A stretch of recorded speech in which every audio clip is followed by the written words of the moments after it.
el capítulo 17,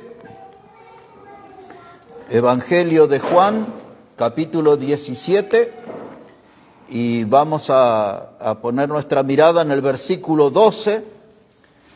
Voy a darles hoy una segunda parte de lo que estuve hablando el día jueves. Con ellos en el mundo yo los guardaba en tu nombre. A los que me diste yo los guardé, y ninguno de ellos se perdió, sino el hijo de perdición, para que la escritura se cumpliese. Pero ahora voy a ti, y hablo esto en el mundo para que tengan mi gozo cumplido en sí mismo. Yo les he dado tu palabra, y el mundo los aborreció. Y de ahí sale el título de nuestro mensaje, aborrecidos por el mundo. El Señor Jesucristo está hablando ahí con sus discípulos. Ya era una reunión muy extensa. Judas había decidido traicionarlo, ya no estaba él aquí en esta reunión. Y habíamos visto el día jueves que el Señor habló acerca de las mansiones que iba a preparar en la casa de su Padre, en el capítulo 14. Él les dijo a ellos que vendría otra vez. Les había dicho en el capítulo 13 que los amó hasta el fin del mundo. En el capítulo 15 le dice que Él es la vid y nosotros los pámpanos. Y habla acerca de la misión de llevar fruto, más fruto y mucho fruto. Y deja un tema muy claro que separados de Él nada podemos hacer.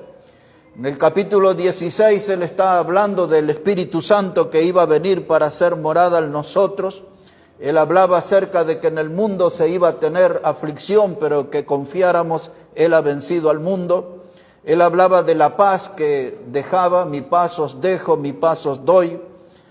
Luego Él comenzó a hablar aquí, en este capítulo 15, acerca de que el mundo lo aborreció a Él, por lo tanto nos iban a aborrecer a nosotros, y se extiende toda esa conversación hasta este capítulo 17, donde vuelve a mencionar en el pedido que Él le hace al Padre que nos guarde y que el mundo nos iba a aborrecer.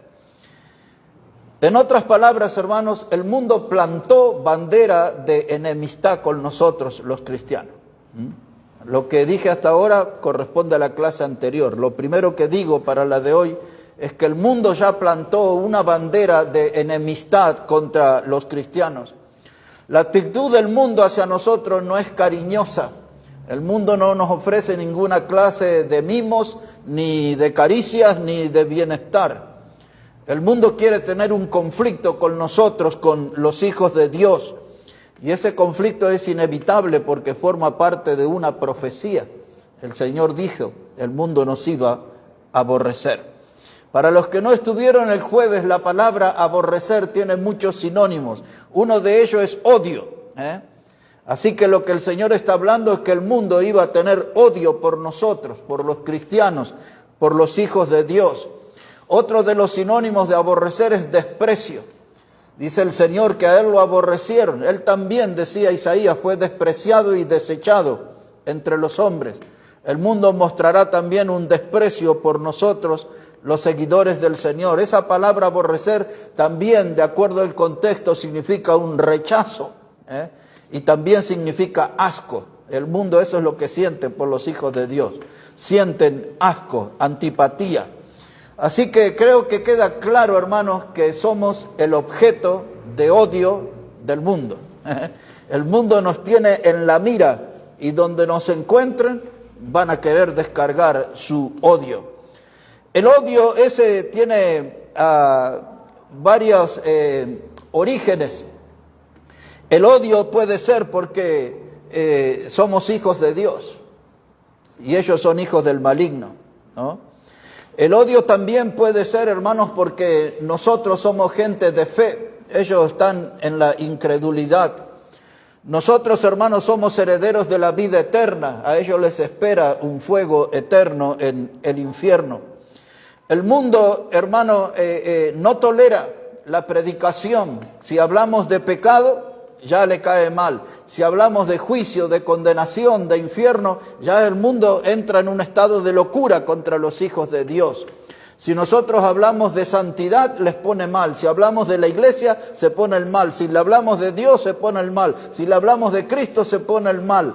Tienen varias razones ellos para argumentar que sienten odio por nosotros. El mundo, dice el Evangelio, está bajo el maligno. También Juan en una de sus cartas dice que el mundo está bajo el maligno. Y el diablo maneja con sus piolines, con sus hilos, como si fueran títeres o marionetas a su gente, a los hijos de las tinieblas. Y el diablo los manipula para que ellos sientan odio, para que sientan asco hacia nosotros. Y ese reino de tinieblas es un imperio de mentiras. El diablo es el padre de la mentira, dice la Biblia. En Juan 8:44, él es el padre de la mentira. Instaló todo un imperio de mentiras. Y así se rige. Hablamos los otros días de la palabra mundo, la palabra cosmo que usa el idioma griego. Habla de un sistema organizado. El diablo es el que organiza ese sistema basado en la mentira. Es un sistema decadente. A eso nos enfrentamos nosotros. Y para eso tenemos que estar preparados. La Biblia habla mucho de ese aborrecimiento. Fue mostrado en las persecuciones. Y a través de la historia hubo muchas persecuciones. Quiero decirles que si nosotros hablamos, por ejemplo, acerca de la familia, acerca del matrimonio, si usamos la expresión diseño original, la familia comenzó con la unión de un hombre y una mujer. Hoy eso suena chocante para el mundo porque ellos tienen otras creencias y entonces se desata el odio contra nosotros. Ellos tienen otros conceptos de familia como la unión de dos hombres, la unión de dos mujeres, matrimonios de a cuatro y hablan felices los cuatro y cosas así hablan ellos. Pero nosotros estamos en el diseño original, en la unión de un hombre y una mujer. Eso es chocante y eso es un motivo para que ellos sientan odios a veces también en contra de nosotros. Si hablamos contra de la borrachera, entonces nos estamos metiendo con su vicio, con uno de sus pecados preferidos. A ellos les gusta beber los orines del diablo, ¿no? Sus cervezas, sus vinos, sus whisky y no sé cuántas bebidas más. No importa el color ni el sabor, todos son orines del diablo que destruyen al hombre. Y si le tocamos sus vicios en una predicación, ya nos van a odiar a nosotros, ¿no? La Biblia habla de los maldicientes. Todo eso, hermano, hay una galería de horror que describe Gálatas, el capítulo 5, toda la lista de pecados que hay. Pecados que tienen que ver con la vida inmoral, con la vida de esa ligada a la borrachera, al alcoholismo, de gente que es ladrona, hechicera, y ahí figura una lista larga. Y cuando nosotros predicamos esa verdad que está escrita en la Biblia de Dios, en la palabra de Dios, entonces ellos tienen una reacción de odio, responden con odio, aborrecer. El mundo nos va a aborrecer por nuestra creencia, por nuestra predicación. Ahora mire, hermano, cuando ponemos el dedo en la llaga, ellos se incomodan. Quiero que vea aquí un pasaje en el Evangelio de Mateo, para que busquemos algún antecedente cómo ellos trataron a los hijos de Dios. Vamos un momento al Evangelio de Mateo, el capítulo 23. Y una vez que llegamos ahí, vamos a poner la mirada, versículo 33. En todo ese capítulo, el Señor Jesucristo puso al desnudo, al descubierto, el sistema de hipocresía de los fariseos. En ese capítulo es donde Él les habla que eran sepulcros blanqueados y que había veneno de áspid, es decir, de víboras en ello. Y luego que el Señor avanza en esa descripción, llegamos en este capítulo 23 al versículo 33. Dice la palabra, el Señor Jesús le está hablando, Señor Jesús le habla a los fariseos y les dice: serpientes, generación de víboras, ¿cómo escaparéis de la condenación del infierno? Por tanto, he aquí yo os envío profetas y sabios y escribas, y de ellos a unos mataréis y crucificaréis, y a otros azotaréis en vuestras sinagogas y perseguiréis de ciudad en ciudad, para que venga sobre vosotros toda la sangre justa que se ha derramado sobre la tierra, desde la sangre de Abel, el justo, hasta la sangre de Zacarías, hijo de Berequías, a quien matasteis entre el templo y el altar. Ahora, el Señor usó palabras directas, puso el dedo en la llaga, le dijo serpientes, así los trató a esa cantidad de hipócritas que eran los fariseos, y les dijo generación de víboras, por si no habían entendido bien. Y luego les habló de un tema picante, le dice, ¿cómo van a escapar de la condenación del infierno? Porque esos representaban un sistema falso, de religión falsa. Les gustaba orar en las plazas y hacían mucho teatro y hacían muchos gestos de santidad, pero era gente impura, eran sepulcros blanqueados. Por fuera tenían una apariencia de hijos de Dios, pero adentro estaba el olor a podrido del muerto, sepulcros blanqueados, le dijo el Señor. Y ahora le habló que ellos eran portadores de veneno. Generación, el origen de ustedes es el veneno de la serpiente. Y entonces comienza a decirle el Señor de cómo ellos trataron a los predicadores. Dice a los profetas y a los sabios. Dice a unos matasteis y a otros los crucificasteis. Esa era la respuesta de los aborrecedores. Matar, crucificar, y los azotaban en las sinagogas, donde se suponía que Dios tenía que ser el centro y un lugar de adoración a Dios y casas de Dios. Lo usaban para azotar, para lastimar a la gente, dejarlos malheridos. Y entonces todo esto también es un llamado de atención para nosotros, porque nosotros también somos predicadores de la palabra. Nosotros también representamos el Evangelio, somos comunicadores del Evangelio. No me refiero solamente al púlpito, sino a la vida en los lugares donde nosotros andamos, donde hablamos acerca de Cristo. Estamos expuestos a recibir esta clase de trato. Dice, a unos los mataron, a otros los crucificaron. Y ahora dice él también, otros fueron azotados. Diferentes clases de maltratos, incluida la muerte, para los que predicaban la palabra. Y ahora el Señor dice, esto no va a quedar así. Un día cuando Caín se levantó contra Abel y le quitó la vida a su hermano, Dios le preguntó a Caín, ¿dónde está tu hermano? Y Caín le dijo, ¿soy yo acaso guarda de mi hermano? Y Dios dice, porque yo escucho el clamor de la sangre que viene de la tierra. Y ahora el Señor Jesús toma esa experiencia de la historia y dice, desde la sangre de Abel, todos los que maltrataron a los hijos de Dios, esto no va a ser gratuito. Desde la sangre de Abel, empieza a decirle él. Y ahora él va a agregar también aquí a Zacarías en su discurso. Este hombre, Zacarías, era el hijo de un predicador que se llamaba Joiada, un hombre que vivió más de 100 años, un gran predicador. Y cuando el pueblo de Dios estuvo liderado por ese predicador Joiada, caminaron derechitos. Cuando muere Joiada, después si ustedes quieren la historia la pueden ver en Segunda de Crónicas, capítulo 24, del verso 20 en adelante. Cuando muere Joiada, sube su hijo Zacarías como predicador y duró poco. Y no tuvieron respeto y aún en el templo, en la casa de Dios, lo mataron. Pasaron siglos de eso y el Señor Jesucristo tenía muy presente ese hecho de la historia. Y ahora Él lo cuenta. Él dice acá, hijo de Berequías, esa es la descendencia. Pero cuando van a Crónicas va a ver que era hijo de un hombre que se llamaba Joiada, un gran predicador. Así tratan a la gente. Es la forma de mostrar el aborrecimiento por los que predican la palabra de Dios. Entonces nos empieza a dar una cantidad de advertencias. Nos empieza a dar aquí muchos llamados de atención. Y ahora solamente se lo voy a leer a ustedes. Dice el Evangelio de Juan 15, verso 21. Dice Jesús, mas todo esto harán por causa de mi nombre, porque no conocen al que me ha enviado. Dos cosas dice Jesús ahí. Todas estas clases de castigos y humillaciones y muerte lo hacen por causa de mi nombre, porque son seguidores míos. Y la segunda cosa que dice el Señor, dice, y porque no conocen a Dios. Este es el mundo. Es un sistema sin Dios. Ese es el sistema que guía al diablo, es un sistema sin Dios.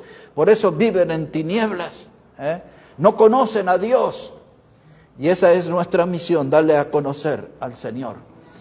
No, si quieres, si no solo recordamos, pero aquí en Mateo capítulo 14, los primeros 12 versículos, se nos habla acerca de Juan el Bautista. Y Juan el Bautista, vamos ahí porque hay un solo texto que quiero que vea. Juan el Bautista, en la fiesta del cumpleaños de Herodes, la hija de Herodías pide la cabeza de Juan el Bautista en un plato. Y entonces, hermano, a Herodes tenía miedo de matar a Juan el Bautista. Mire cómo dice Mateo 14, verso 5. Mateo 14, verso 5, dice la palabra, y Herodes quería matarle, pero temía al pueblo porque tenían a Juan por profeta. Así que Juan era un profeta. En el libro de Zacarías había sido anunciado que iba a venir un predicador en el espíritu de Elías. Y ese predicador era Juan el Bautista. Y él era profeta. Y este hombre fue muerto. Y entonces el Señor empieza a decir, pues así tratan a los predicadores. Así muestra el enemigo su aborrecimiento por aquellos que representan a Dios, que predican la palabra de Dios, que promueven el reino de Dios, que anuncian el mensaje del Evangelio. Así, hermanos. Y si nosotros creemos lo mismo y predicamos lo mismo, no vamos a tener un resultado diferente. También seremos aborrecidos. A veces en diferentes grados, a veces el aborrecimiento lleva tiempo en que se preste, que se demuestre. Ahora quiero llevarles a un punto de la historia, hermano. En los días de los apóstoles, cuando vivieron los apóstoles de Cristo, eran los días del Imperio Romano. En ese tiempo, hermanos, se iniciaron persecuciones. Yo voy a mencionar 4 al pasar, pero eran 10 persecuciones. 10 emperadores persiguieron a los cristianos con el fin de terminar con el nombre de Cristo, con el fin de sepultar la palabra de Dios y terminar con los predicadores de la palabra de Dios. Cuando ustedes leen en el libro de Apocalipsis, hay un hombre que se llamaba Antipas. Ese Antipas era discípulo de un hombre que se llamaba Irineo. Irineo era un discípulo de Juan el apóstol. Y a ese fue muerto, Antipas. Y Dios dice, mi testigo, Antipas, fue muerto. Y ahí se empezó, hermano, una cantidad de muertes se desataron. El mundo empezó a mostrar su aborrecimiento por los predicadores.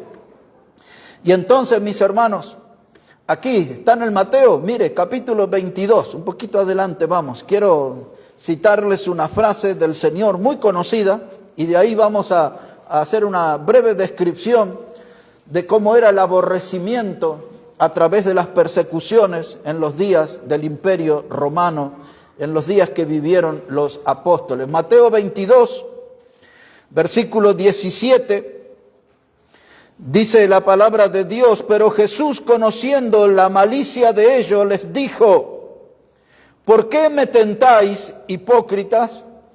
Mostradme la moneda del tributo.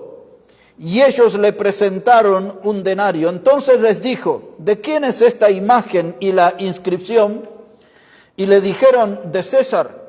Y él les dijo, da pues a César lo que es de César y a Dios lo que es de Dios.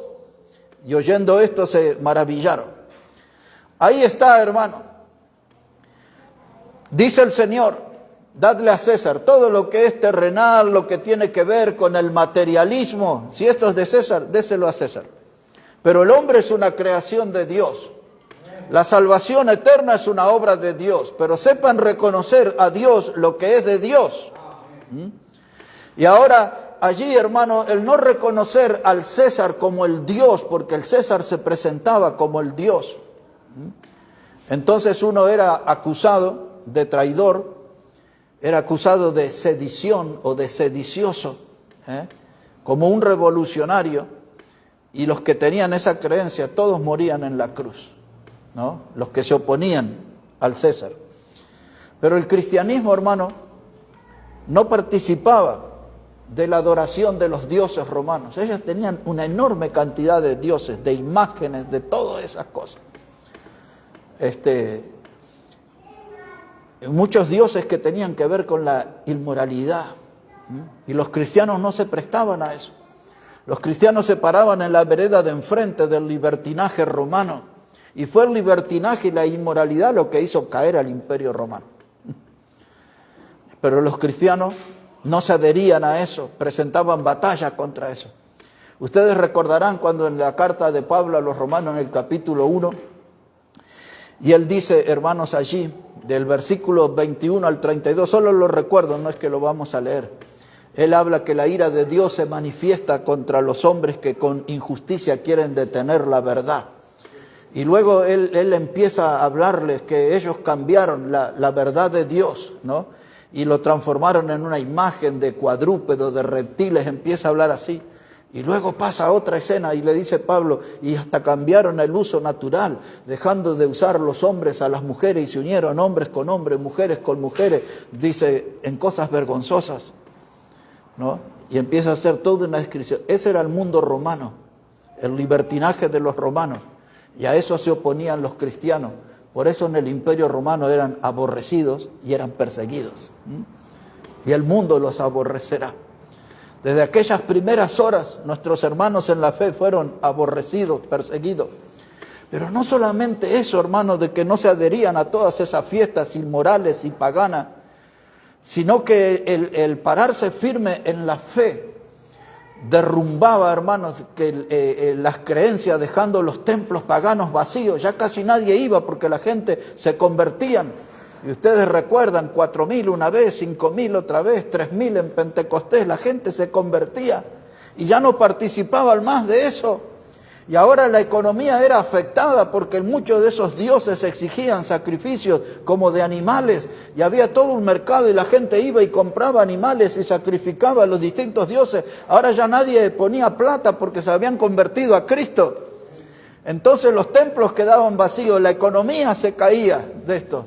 Y eso era el motivo para aborrecer y para perseguir a los cristianos. Se los voy a poner en algunos ejemplos de la Biblia. Busque ahí en el libro de Hechos de los Apóstoles, capítulo 19, para respaldar en parte lo que estoy diciendo de este origen del aborrecimiento de los romanos hacia los cristianos. Un ejemplo en Hechos 19, verso 23. Hechos de los Apóstoles, el capítulo 19, versículo 23. Mire cómo dice la palabra del Señor. Dice, pero en aquel tiempo, un disturbio no pequeño acerca del camino. Ahora ponga atención a esto. Dice, porque un platero llamado Demetrio, que hacía de plata templecilios de Diana, daba no poca ganancia a los artífices, a los cuales reunidos con los obreros del mismo oficio, dijo, varones, sabéis que de este oficio obtenemos nuestra riqueza, pero veis y oís que este Pablo, no solamente en Éfeso, sino en casi toda Asia, ha apartado a mucha gente con persuasión, diciendo que no son dioses los que se hacen con las manos. Y no solamente hay peligro de que este nuestro negocio venga a desacreditarse, sino también que el templo de la gran diosa Diana sea estimado el nada y comience a ser destruida la majestad de aquella a quien venera toda Asia y el mundo entero. ¿Qué está pasando aquí, hermanos? Lo que les conté hace un rato. En esta historia de un hombre llamado Demetrio. Este hombre se dedicaba a hacer templecilios, acerca de Diana, que era la diosa de ellos.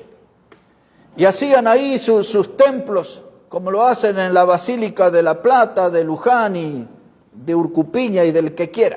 Negocios. Y entonces se juntó la CGT ahí. Dice, ya llamó a los otros trabajadores. Y le dice, ¿dónde va a terminar nuestro negocio? Porque este Pablo anda predicando y llevó el evangelio por toda Asia. Y la gente se convierte y ya no nos compran. Porque él les está enseñando que el Dios no habita en templecillos hechos de manos de hombre. ¿Entienden, hermano, por qué estaba el aborrecimiento? Se le estaba arruinando el negocio, y eso por todos lados, donde la gente se convertía. Imagínense, los alcohólicos dejaban de tomar, los que sacrificaban a los ídolos dejaban de comprar animales, los que compraban estas estatuas e imágenes dejaban de comprar, los negocios no funcionaban. Y entonces esta gente aborrecía a los cristianos y empezaron a aborrecerlos.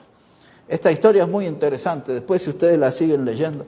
La multitud estuvo 3 horas gritando, 3 horas, enronquecidas las gargantas. No hay diosa como Diana, decían, estaban enloquecidos. Pero el evangelio iba por otro camino, transformando gente, salvando almas. Iba por otro lado. Pero aquí mismo, hermano, en este capítulo 19, versículo 11, mire, otro negocio arruinado. Aquí en Hechos 19, verso 11, dice la palabra, y hacía Dios milagros extraordinarios por mano de Pablo. Nos quedamos con eso, que Dios usaba al apóstol Pablo, hacía milagros. Y ahora dice el versículo 17, y esto fue notorio, todos los milagros, todo lo que hacía Pablo, fue notorio a todos los que habitaban en Éfeso, así judíos como griegos, y tuvieron temor todos ellos, y era magnificado el nombre del Señor Jesús. Y muchos de los que habían creído venían confesando y dando cuenta de sus hechos, y asimismo muchos de los que habían practicado la magia trajeron los libros y los quemaron delante de todos, y hecha la cuenta de su precio, hallaron que era 50,000 piezas de plata. Mire, hermano, la gente que practicaba la magia y tenían libros, enormes bibliotecas, y ahora los que producían los libros no iban a vender más, porque por el contrario la gente los quemaban, se convertían a Cristo, confesaban sus pecados, dice sus hechos. Es decir, que explicaban cuál era su raíz pecaminosa y el por qué habían creído en Cristo, y se empezaban a despegar de toda cosa que los pudiera ligar al diablo, y ahí lo más visible eran los libros de magia, unas enormes fogatas, y todos traían sus libros. Imagínense los libreros cómo estaban, se nos arruinó el negocio. Ahí había gente que iba a aborrecer a los cristianos, los que hacían libros, los que hacían templos. Y como tenemos aquí unos ratitos, mire un poquito más atrás en Hechos capítulo 16, muy por arribita nomás, versículo 16, Hechos 16, verso 16, dice la palabra de Dios, aconteció que mientras íbamos a la oración, nos salió al encuentro una muchacha que tenía espíritu de adivinación, la cual daba gran ganancia a sus amos adivinando. Recuerden, los que hacían templecillos, hacían negocio que le daba gran ganancia. Acá había una chica que adivinaba, una especie de gitana, adivinaba la suerte y le daba gran ganancia a sus amos. Pero ¿qué pasó aquí? Dice la palabra, verso 17, y esta, la chica, la muchacha, siguiendo a Pablo y a nosotros, daba voces diciendo, estos hombres son siervos del Dios Altísimo, quienes os anuncian el camino de salvación. O sea que la chica endemoniada decía eso, estos son siervos del Altísimo y anuncian el camino de salvación. Mire cómo termina la historia. Y esto lo hacía por muchos días. Mas desagradando a Pablo, este se volvió y dijo al espíritu, te mando en el nombre de Jesucristo que salgas de ella, y salió en aquella misma hora. Pero viendo sus amos que había salido la esperanza de su ganancia, prendieron a Pablo y a Silas y lo trajeron al foro ante las autoridades, y después los metieron en la cárcel, los apalearon, y ya conocemos la historia. Ahora mire, esa chica adivinaba, cobraba plata y le hacía ganar, gran ganancia a unos sinvergüenzas que la explotaban. Pero cuando ya Pablo, en el nombre de Jesucristo, le sacó el demonio, se terminó el negocio. ¿Y qué iban a hacer los amos de esa chica? Iban a aborrecer a los hijos de Dios, iban a perseguir a los hijos de Dios. ¿Entienden, hermanos, cómo era la cosa? Entonces los enemigos de la fe florecían, hermanos, por todas partes. Quemaban los ídolos, rompían las ligaduras con el mundo y con el príncipe de este mundo, hermanos. Y todos los negocios estaban viniendo abajo por causa de la predicación del Evangelio y la conversión y salvación de las almas. Ahora, esta que les voy a leer, no lo busquen porque es muy breve, pero es el libro de los Proverbios 29-27, dice así: abominación es a lo justo el hombre inicuo. Y la segunda parte dice así: abominación es al impío, abominación es al impío el de camino justo. Es decir, que el impío nos va a aborrecer porque andamos en caminos justos. El aborrecimiento va a llegar, hermano, y lo vamos a experimentar. La persecución va a llegar. Ahora, algunos textos muy breves y conocidos. Por ejemplo, si usted lee Efesios 5 y el verso 11, todo lo que dice es esto: y no participéis de las obras infructuosas de las tinieblas. Esto es para nosotros como hijos de Dios. ¿Cómo nos vamos a parar frente a aquellos que nos aborrecen y que nos persiguen? No nos vamos a adherir a ellos. Dice Efesios 5:11, no participéis de las obras infructuosas de las tinieblas. Ese versículo es muy importante aprenderlo porque nos va a ayudar a enfrentar y a cuidarnos de muchas doctrinas falsas que circulan. Dice, no participéis, no sean cómplices con su presencia de las obras infructuosas que no producen nada, son infructuosas, tienen su origen en las tinieblas. Ustedes recuerdan Santiago 4:4, dice que la amistad con el mundo es enemistad con Dios. Todo aquel que es amigo del mundo se constituye enemigo de Dios. ¿Cuál es nuestra postura como cristianos? Tenemos que pararnos frente al mundo, enfrentar la corriente del mundo, porque tiene su origen satánico, porque está originada en las tinieblas. Ahora, este texto sí no lo conocen mucho, pero quiero que lo busquen, Gálatas capítulo 6, o quizás sí los conocen,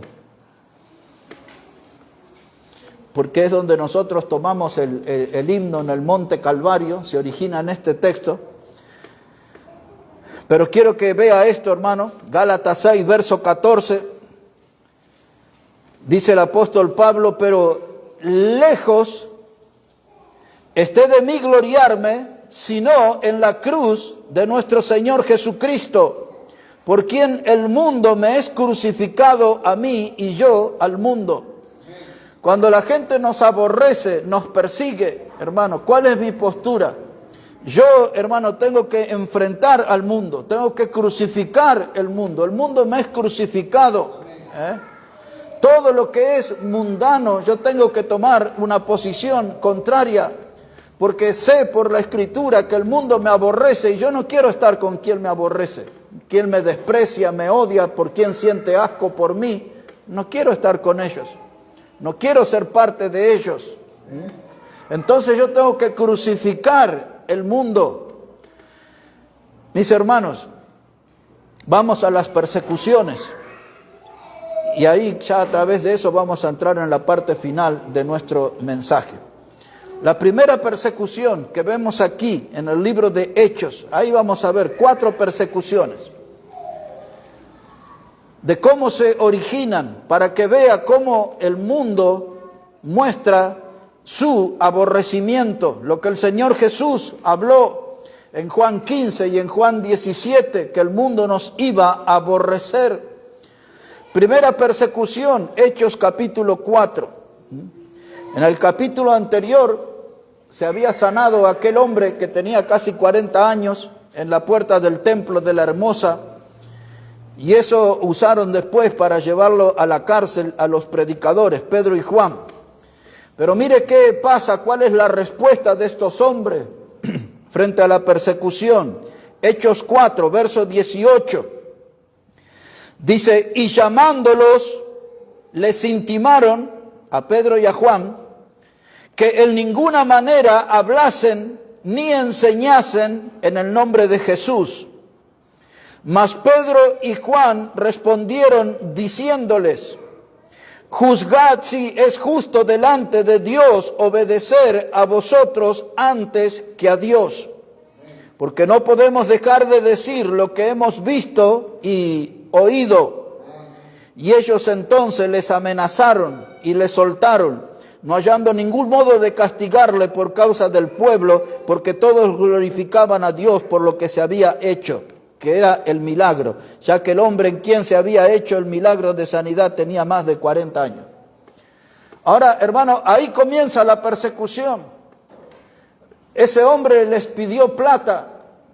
Pedro y Juan le dijeron, no tenemos ni oro ni plata, lo que tenemos te damos en el nombre de Jesús de Nazaret, levántate. El hombre se levantó. Acostumbrado a vivir en la puerta del templo, ahora entró al templo cantando, saltando y alabando a Dios. 3 cosas hizo. Entró al templo cantando, saltando y alabando a Dios. Estaba postrado toda su vida, 40 años. Y ahora les intimaron a los predicadores. Le mostraron su desprecio por el mensaje y por el Salvador. Le dijeron, no queremos que hablen más en el nombre de Jesús. El Señor Jesús en el pasaje que estudiamos el jueves dice, a ustedes les aborrecerán, pero a mí me aborrecieron primero. Y aquí estaban diciendo, no hablen más en el nombre de Jesús. Pero estos discípulos tuvieron la actitud que necesitamos tener nosotros cuando somos amenazados, cuando nuestra fe es amenazada, cuando nuestra predicación es amenazada. Ellos dijeron, es necesario obedecer a Dios antes que a los hombres. Eso se llama convicción. Después diré algo sobre esa palabra. Hechos 5, verso 28, segunda persecución. Hechos capítulo 5, verso 28. Dice la palabra de Dios. Dice, no os mandamos estrictamente que no enseñasen en ese nombre, y ahora habéis llenado a Jerusalén de vuestra doctrina y queréis echar sobre nosotros la sangre de ese hombre, refiriéndose a Jesús, ¿no? Y respondiendo Pedro y los apóstoles dijeron, es necesario obedecer a Dios antes que a los hombres. A este Dios ha exaltado con su diestra por príncipe y salvador. Por Jesús dicen eso. Para dar a Israel arrepentimiento y perdón de pecados. Y nosotros somos testigos suyos de estas cosas. Y también el Espíritu Santo, el cual ha dado Dios a los que le obedecen. Y ellos oyendo esto se enfurecían. ¿Y qué querían hacerle? Querían matarlo. ¿Cómo les molesta la predicación? Porque ese mundo y esa gente está bajo el maligno, bajo el gobierno de Satanás. Y ellos predicaban y la gente se convertía, ponían su fe en Cristo, creían en el Evangelio. Y estos líderes religiosos, los ancianos y los escribas y los sacerdotes, trataban de intimarlo, les daban unas buenas palizas. Después usted puede leer 5, verso 40 al 42, cómo lo lastimaron, le golpearon a los apóstoles duramente.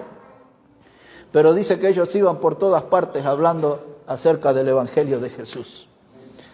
Ahí nomás lo tiene, mire, verso 42, 5:42, dice, todos los días en el templo y por las casas no cesaban de enseñar y predicar a Jesucristo. Verso 40, y convinieron con él y llamando a los apóstoles, después de azotarlos, les intimaron que no hablasen en el nombre de Jesús. Ya sabemos cómo se porta el enemigo, cómo persigue, cómo aborrece. Ahora lo que es interesante es cómo nos vamos a parar nosotros frente a eso.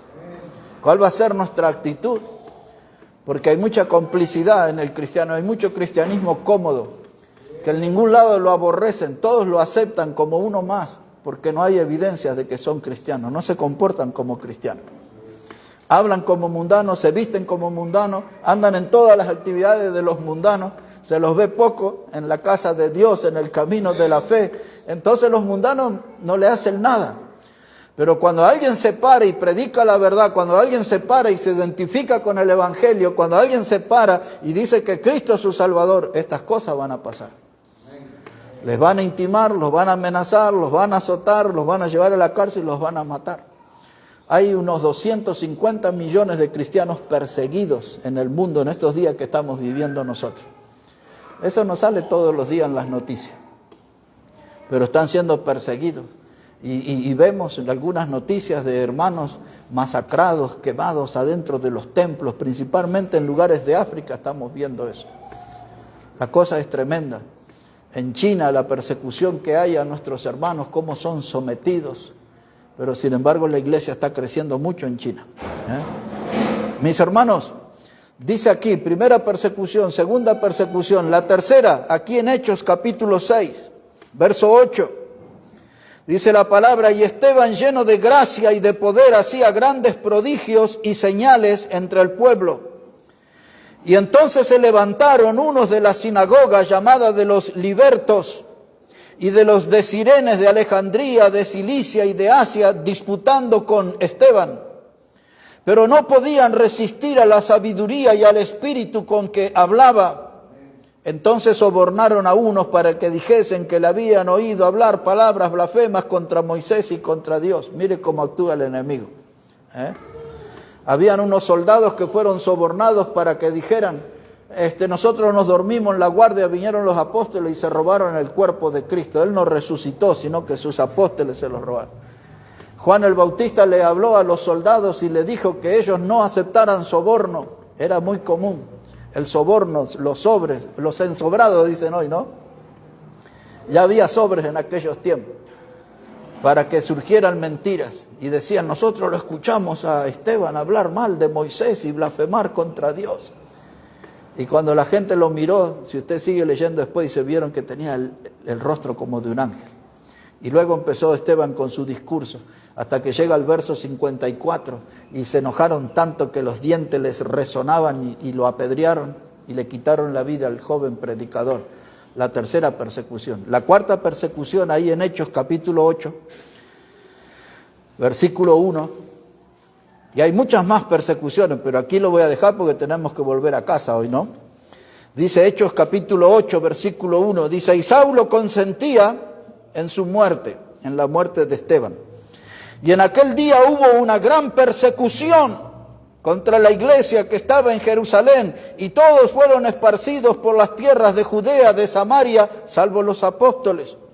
Y hombres piadosos llevaron a enterrar a Esteban e hicieron gran llanto sobre él.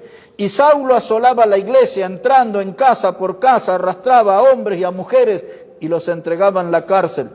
Pero los que fueron esparcidos iban por todas partes anunciando el evangelio. Así que eso, hermano, era lo que sucedió. Mostraron el odio por un joven predicador, un jovencito. Y luego empezaron a perseguir. Y Saulo, que luego este es el mismo Pablo que conocemos, arrastraba a hombres, mujeres, no le importaba nada, los echaba en la cárcel y muchos de ellos terminaban muertos. Hasta que todo empieza a cambiar. Cuando entramos al capítulo 9 de Hechos, y Pablo, llamado Saulo en ese tiempo, iba rumbo a Damasco para apresar a la mayor cantidad de cristianos, y se encuentra con el Señor Jesús en el camino, y cuando aquella luz resplandece, caen a tierra. ¿Y qué dijo la voz? Saulo, Saulo, ¿por qué me persigues? ¿Por qué me aborreces? ¿Por qué me aborreces? Aborrecimiento y persecución, ese era el tema que el Señor quería hablar con este hombre. Hermano, si nosotros nos vamos a identificar con Cristo, tenemos que saber que el mundo nos va a aborrecer. Eso es una profecía y eso se está cumpliendo en este tiempo. El mundo aborrece a los cristianos. ¿Qué hay detrás de todo esto? ¿Cuál es la lección para nosotros? Una palabra que le dije hace un ratito que le iba a hablar, es la palabra convicción.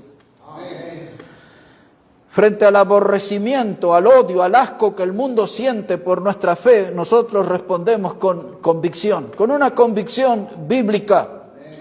La palabra convicción en el diccionario se refiere, hermanos, a una idea religiosa o a una doctrina definida.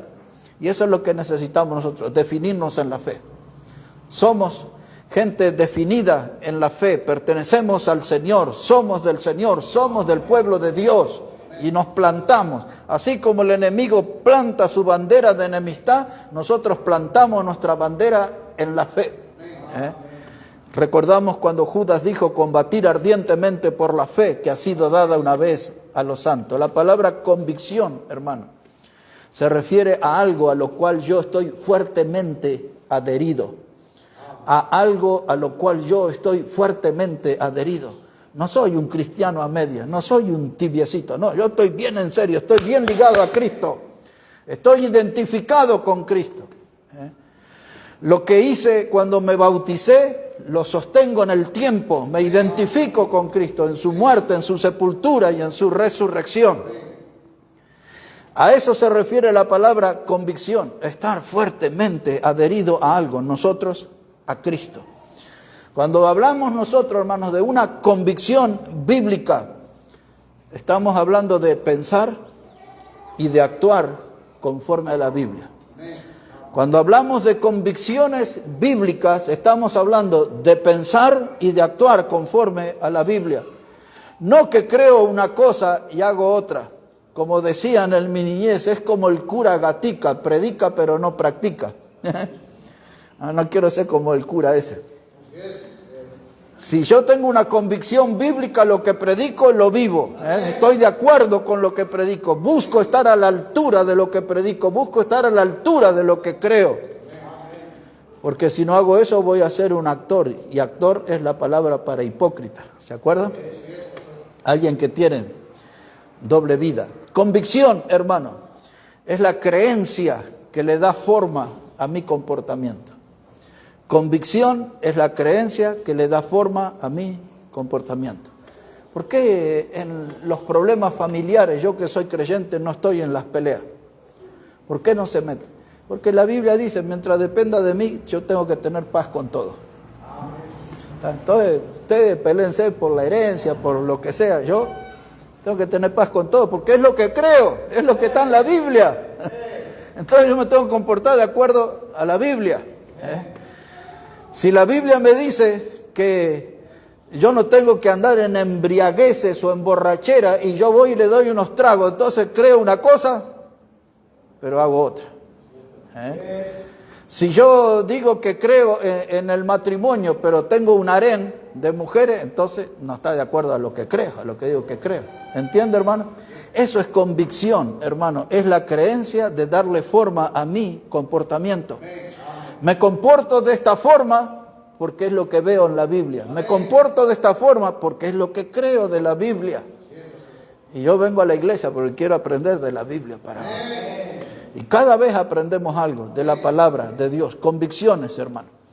La preocupación mía con los predicadores modernos es que ellos no preparan a su gente para la persecución y para resistir el aborrecimiento.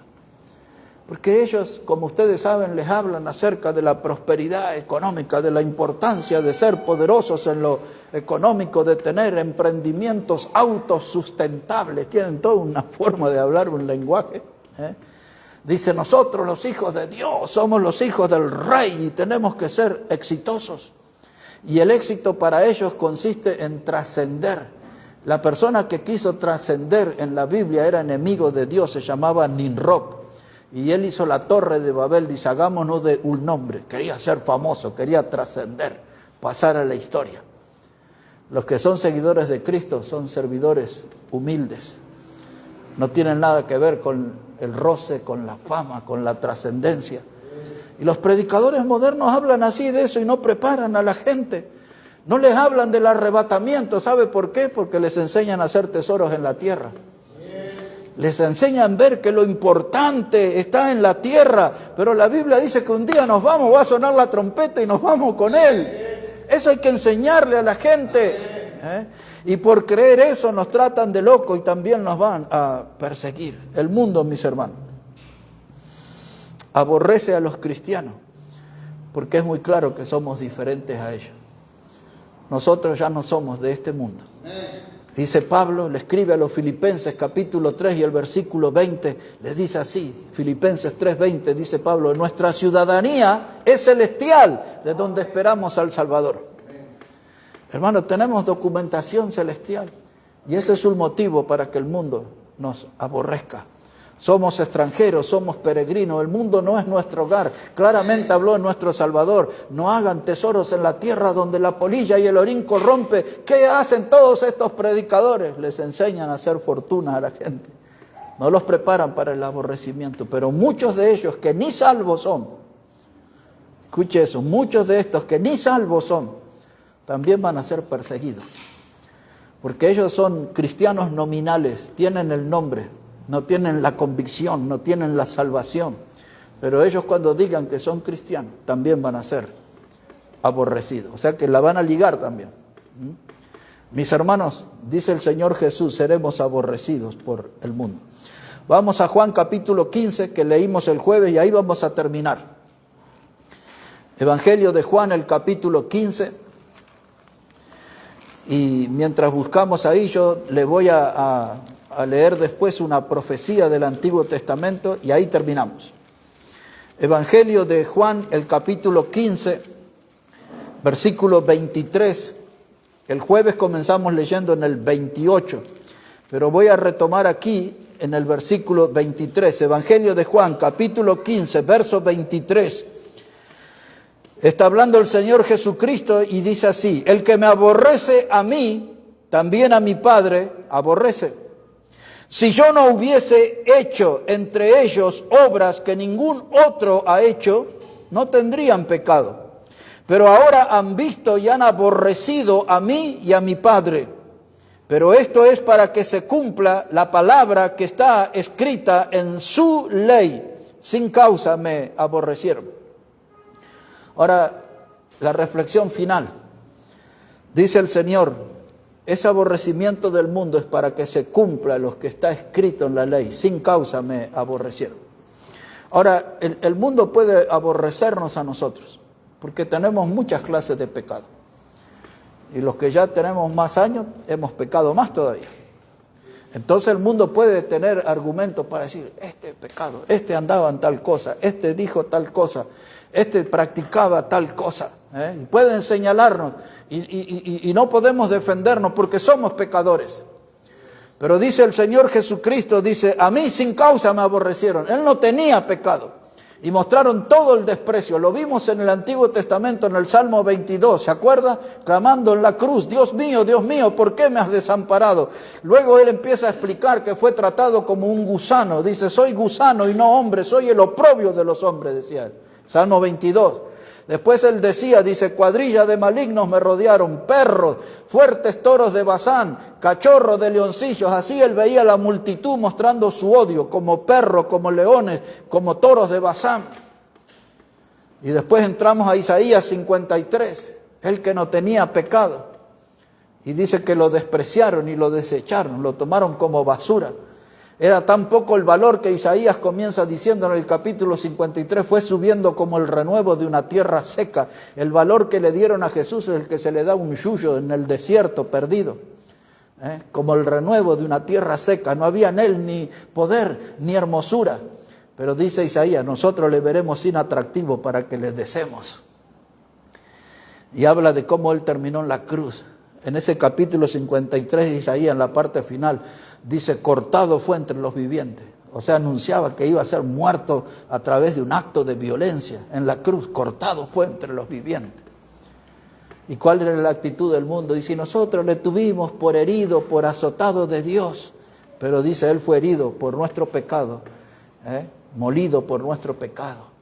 Dice, y el castigo de nuestra paz fue sobre él y por su llaga fuimos sanados. Dice primera de Pedro 2:24 que el Señor Jesús cargó en su cuerpo el pecado y lo llevó al madero. Él no tenía pecado. Ese que él dijo en la ley está escrito, sin causa me aborrecieron. Yo se lo voy a leer y ahí terminamos. En el Salmo 69, verso 4. Dice la palabra, dice, se ha aumentado más que los cabellos de mi cabeza, los que me aborrecen sin causa. Ahí está, sin causa me aborrecieron. Después en el Salmo 35 también está esa profecía. Son los dos lugares en que aparece en la Biblia. Pero dice aquí, hermanos, dice, se han aumentado más que los cabellos de mi cabeza, los que me aborrecen sin causa. Se han hecho poderosos mis enemigos, los que me destruyen sin tener por qué. Y termina con esta pregunta, ¿y he de pagar lo que no robé? ¿He de pagar lo que no robé? Ahora, esta profecía se aplica a Cristo. Los enemigos, dice, así como pelo en la cabeza, aparecían de todos lados. los saduceos, los fariseos, y aparecieron los herodianos, y entonces después aparecieron los romanos, y aparecían toda clase de enemigos. Dice, cuando miro la cantidad de enemigos, dice, son todos poderosos, mis enemigos, dice, son más que los cabellos de mi cabeza. Y nosotros, hermanos, podemos tener muchos enemigos que están ocultos y algunos se van a manifestar en el tiempo. Y un día vamos a descubrir que son muchos más de lo que pensábamos o que sospechábamos. Y dice él ahí, termina con esa pregunta, el Salmo 69:4, dice, ¿he de pagar lo que no robé? ¿He de pagar lo que no robé? Y él fue a la cruz y pagó por nuestro pecado. Estuvo dispuesto a pagar. Y esta mañana subí un mensaje de 3 minutos antiguo que se llama Tetelestai, que es lo que él gritó en la cruz, la deuda ya fue pagada. Cuando él muere grita, la deuda ya fue pagada. Dice, ¿pagaré yo lo que no robé? Él fue y pagó el precio. Nosotros éramos los delincuentes, los transgresores de la ley de Dios. Y él fue y pagó el precio por nosotros. El Señor Jesús fue aborrecido. Y entonces él dice que nosotros, sus seguidores, también seremos aborrecidos. Y por eso él le dice al Padre, en Juan 17, dice, cuando yo estaba en el mundo, yo los cuidaba. Ahora que no estoy en el mundo, guárdalos. Guárdalos. Porque el mundo los aborrece. Entonces, estemos preparados, hermano. Y tengamos la actitud correcta de mantenernos firmes en la fe ante todo ataque del enemigo. Oremos al Señor. Padre Celestial, te damos gracias en esta hora porque podemos estar junto a tu palabra y podemos aprender y podemos crecer, y hoy necesitábamos este mensaje para fortalecer nuestra alma, nuestra fe, porque el enemigo nos acosa, nos acorrala y nos busca como si fuéramos una fiera salvaje que buscan cazarnos hasta vernos exterminados, pero la fe nos va a mantener firme y pedimos, Padre, que esa fe pueda estar en cada uno de nosotros y así estar en tu camino, en la batalla y en victoria a través de Cristo. En su nombre oramos. Amén y amén.